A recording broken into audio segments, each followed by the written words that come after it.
All right, I wanted to give a quick review here of the Profile Racing track cranks. If you've been around the BMX community at all, it's very likely you know Profile for the reputation for making strong, reliable, really stiff cranks.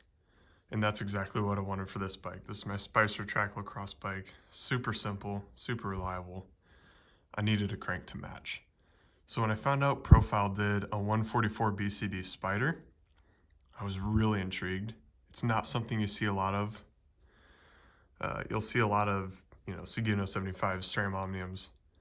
You don't see a lot of Profile cranks on track bikes, even though they do a track Spider.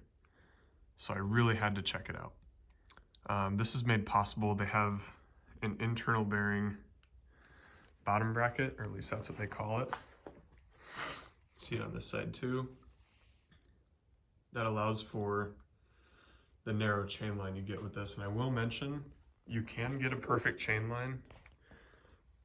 Only sort of issue, you have to mount it on the other side of the Spider here. It doesn't look quite as good, but it works just fine and gives you that perfect about 42 millimeter chain line you're looking for with 120 millimeter track hub.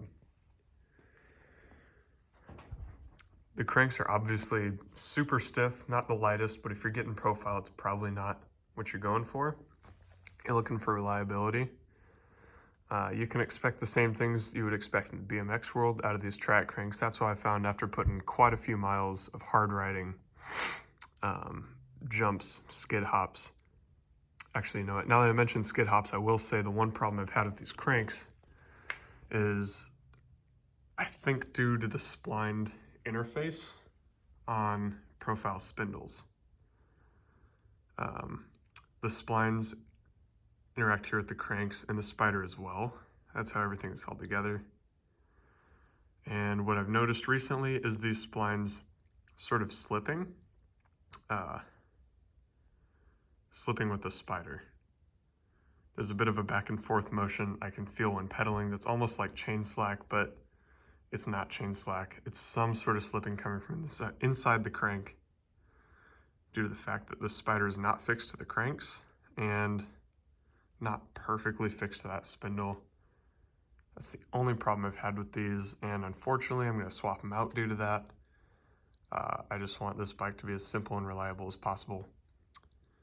Anyways, I would recommend these cranks as long as you're not looking for something too light, and as long as you don't do too many skid hops, stuff like that. For single speed riding, other type of riding, these cranks would be perfect.